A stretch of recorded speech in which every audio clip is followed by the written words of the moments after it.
That title is a lot to dig into, and so I'm going to do it while packing my clothes for a solo van trip.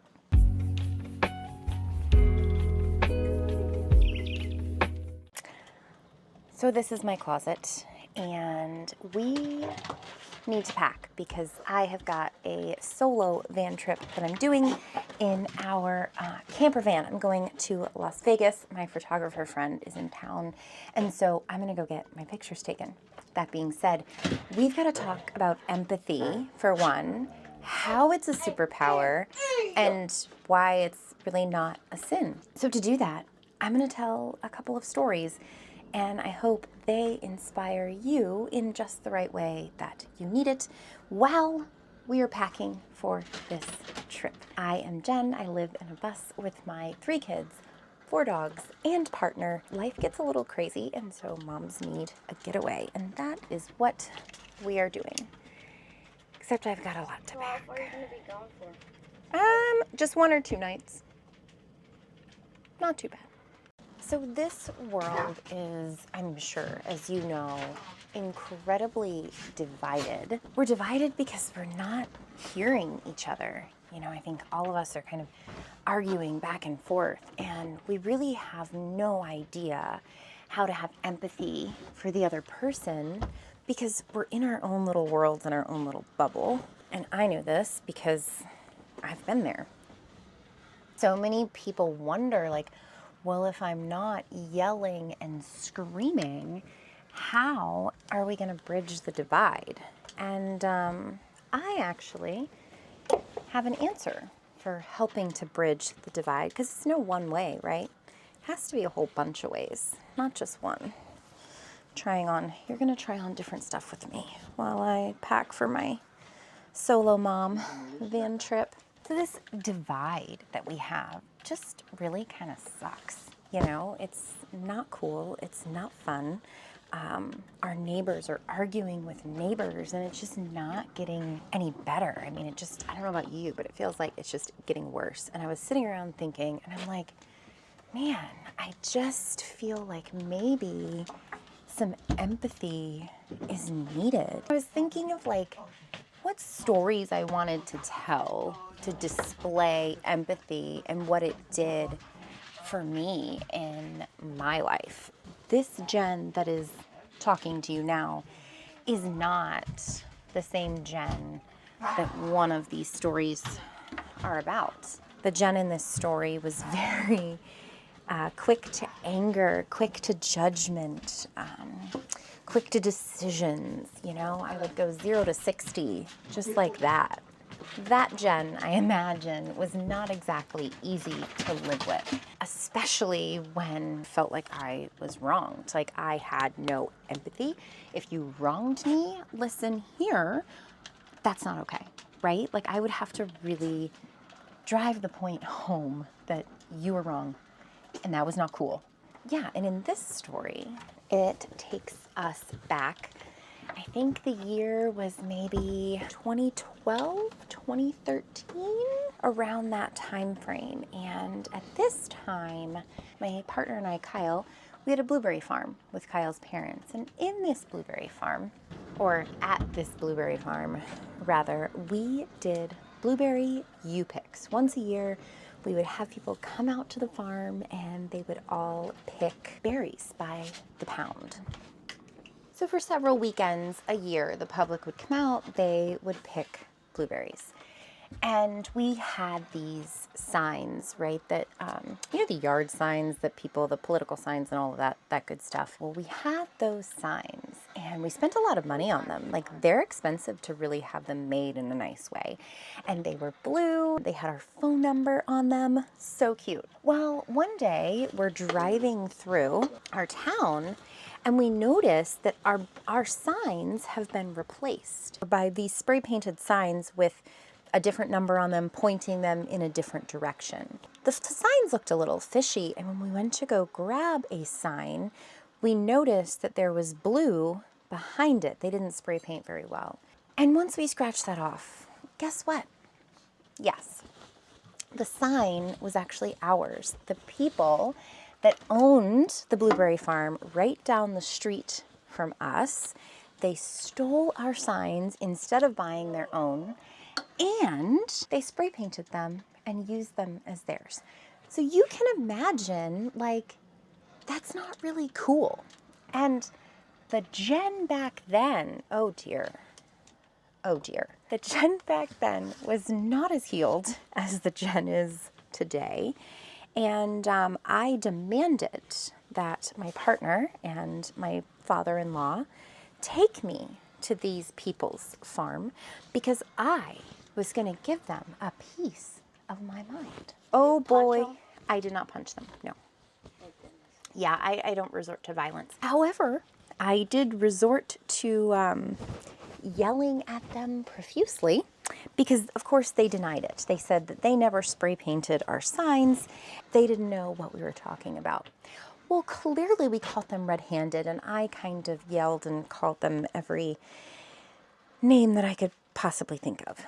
Not a good life choice. I don't advise it. I digress. I showed my behind in front of my father-in-law, in front of my partner. I was just angry and I just so full of rage, right? Like, I was ticked off. You stole our signs. That's not freaking cool, man. I wanted them to know it. And so they threatened to call the police, so we had to leave. They never stole another one of our signs. However, it wasn't exactly my best moment, right? I had zero empathy for those people. I did not want to hear what they had to say because they wronged me, right? And they needed to get what they deserved. Well, what did they deserve? What was I gonna do? You know, I think the day that I learned about empathy, I'm gonna go take these to the van. Hang on, and you are going to come out here with me. Oh, shoot. Hang on. Whoop, whoop, whoop. There we go. You're walking through the hallways of our unfinished bus, which this unfinished bus has a very key part in, these are also clothes that are hanging up that had to dry. I don't know if you have this problem, but I have a lot of clothes called Campervan. And these particular clothes have to be washed and hung dry. So that's kind of Campervan day in the bus. My goodness, the trash has to go out. Oh, that's a whole other thing that I've got to share with you. Why we have to take our trash out. Why we're living in an unfinished bus. But I digress. Right now here is our campervan Bodie. And I have got to load this baby up. Oh, it's so cold out here. Oh my goodness, oh, it's so cold, so cold. Oh. Welcome to my camper van. These are all gonna have to go and get folded and be put in here. Anyway, let me do that while you hang out right here on the couch. I didn't really have a whole lot of empathy in that scenario or time period in my life. 2 kids. I had lost my son Ethan a couple years prior to that. And so, you know, I just had a lot going on in my world, which I'm sure when you're in these moments in your life, you have a lot going on. Empathy is like the last thing you're trying to work on. And so I really wouldn't have known empathy if it wasn't for like moving into the bus, because travel has given me so many opportunities to see people in a different light. Because I mean, I didn't leave the state of Florida until I was 19 years old. 19. I flew to New York City with my partner. That was huge to like see so many different people and so many different cultures. And so living on the road, we've been living on the road going into our 6th year, I have gotten to see every region, like live in every region of the US. And it's been super cool to see so much. My next story comes from Oregon.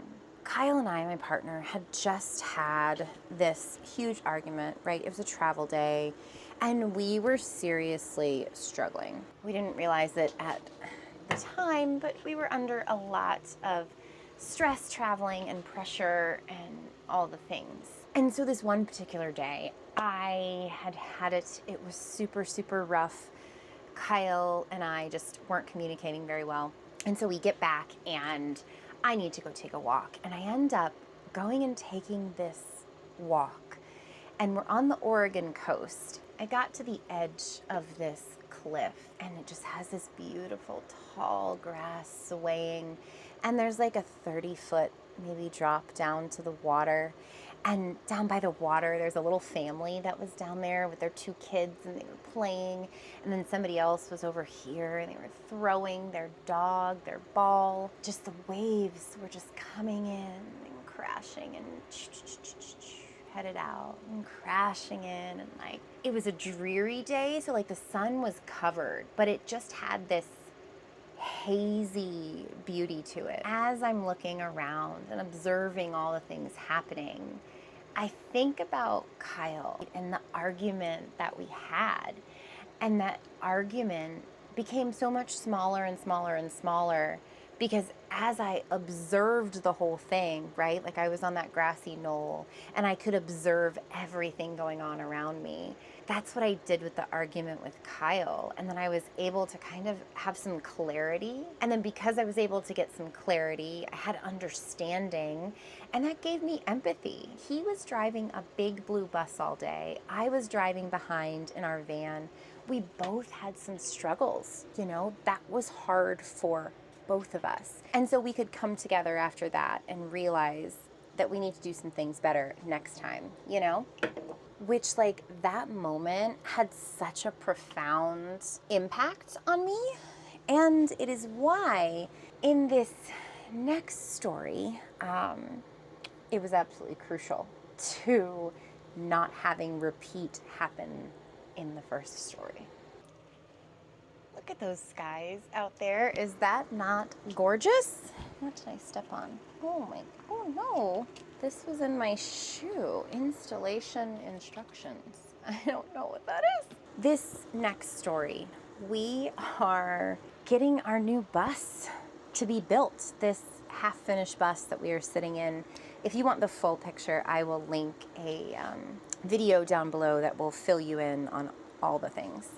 Originally started traveling in our old bus, and she was in 1983 and she was tired. We needed to find a new bus for our growing family. And so we did, and then we found a builder that we wanted to build our bus, which happened to be Kyle's good friend. And so they'd done a remodel for us on a previous job, right? Let's go grab some more clothes. I want to bring extra clothes because, Oh, it's so cold. Oh, goodness. but the skies are nice and blue. Oh, let me grab some more clothes. This builder had done some previous work for us in the past, and as you can see, definitely not finished. And so we assumed that it would be similar to that. And so, long story short, it was not. They ended up not completing our bus after we paid them $128,000. As you can imagine, we were none too happy. I gotta take these down off the line. So we were none too happy about this.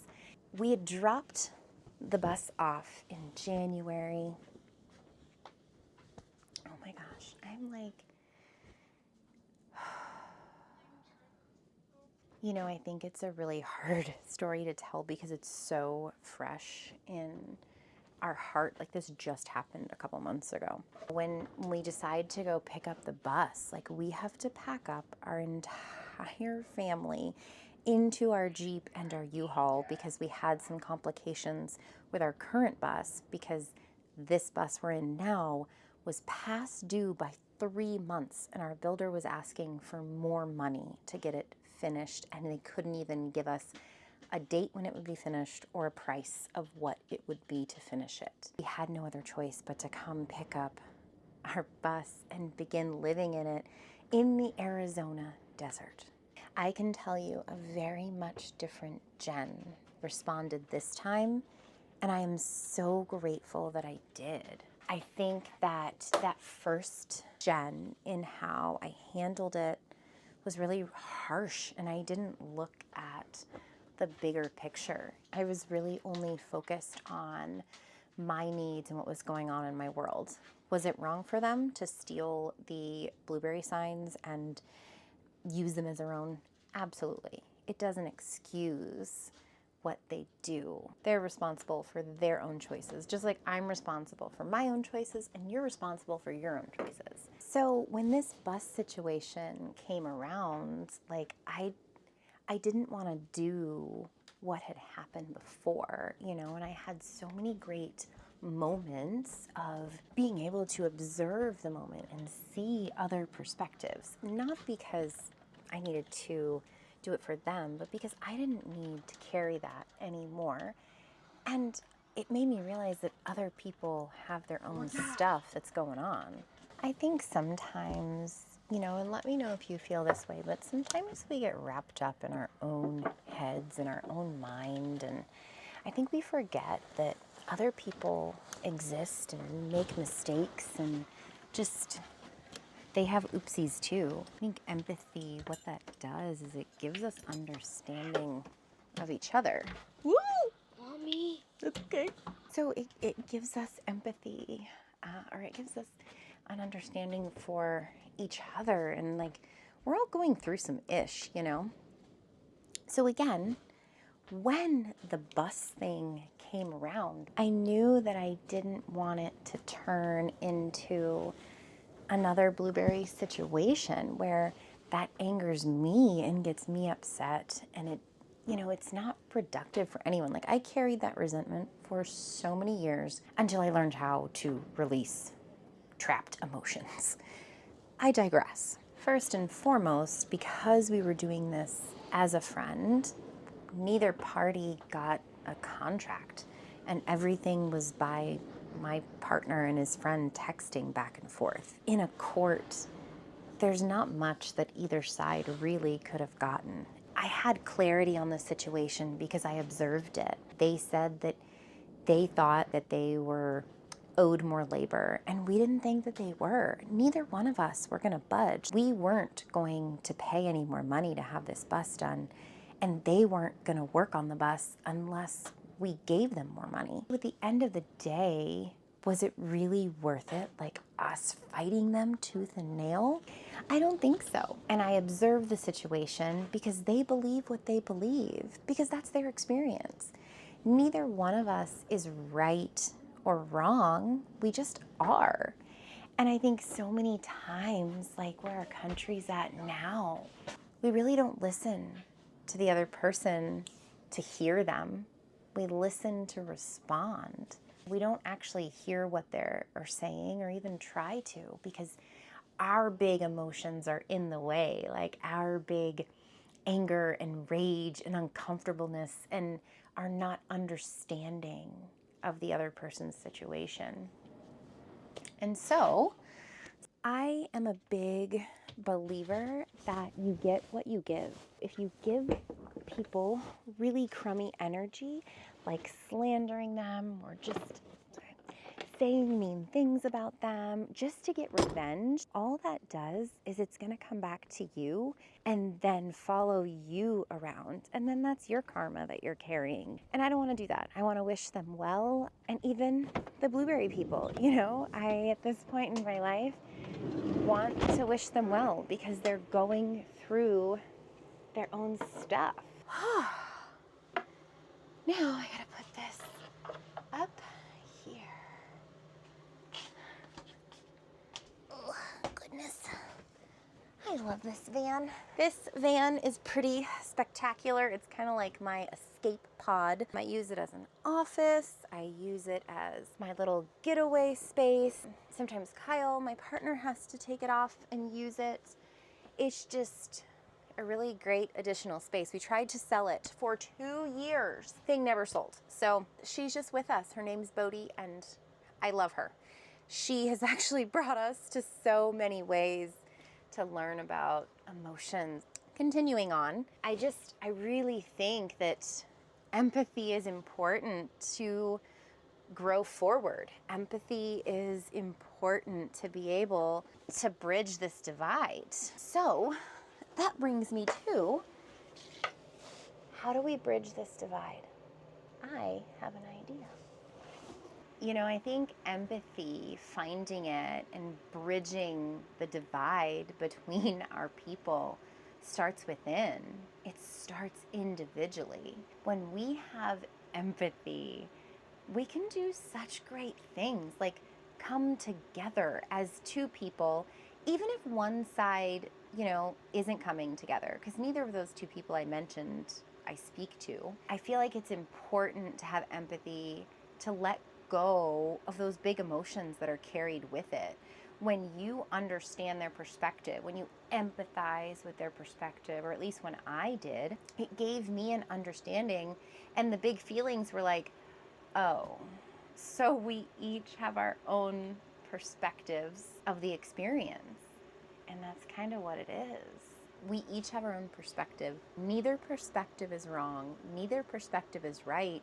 They just are. They're both valid because we both had big emotions. We both had our own experience of what we believe to have happened. And so if there's two different sides of what we believe to have happened, how can we judge if one is wrong and one is right if both are valid? Let me get the last round of clothes. Oh, this is so cold. It's so cold. Hang on. I mean, it's a beautiful view. It's just really stinking cold. Oh, goodness gracious. Oh, my goodness. So I don't really have all the answers, but I can share with you what has worked for me, and maybe you can try it on in your life. Like all of these clothes for my van trip. I'm actually going to be taking a lot of pictures, so I need extra sets of clothes. I don't think I would normally pack this many. At least I don't think that I would anyway. Something you can do is the same thing that I did to learn about it. Go to a park, go to a cafe, go to a coffee shop. You know, go somewhere where you can observe people, observe the moment, watch what they're doing. You know, if you're at a park, go check out the squirrels coming down from the trees, gathering acorns. Look at the world as bigger than yourself. I mean, that's what I did on that Oregon beach. And just in doing that, it gave me a whole different perspective shift. And I was able to empathize with my partner when I really was struggling to. So maybe empathy is not a sin at all. And really, it's a superpower to bridging the divide that we've created. I don't know. I'm just a hippie living in a bus, genuinely being. I'm really grateful you came over and packed this van with me. I'm gonna finish putting these things away. I can't tell you how grateful I am that you're growing through life with me and we're learning all of these lessons together. I'd love to know, what is a time in your life that you learned about empathy and understanding? I would love for you to share it in the comments. Speaking of the comments, this zone is a safe space, and negativity, bad talk, criticism, judgment won't be tolerated. And I really don't want to have to delete comments and block comments because I want this to be such a beautiful space where we all can share. And in order to keep it that way, if there's a mean comment, it's gonna have to go. If you wanna ask a question, absolutely, I am an open book and I will answer any questions that you have. This next video, I hope you join me for too, will probably be in this van. So until then, take care of yourselves and each other. We'll talk soon.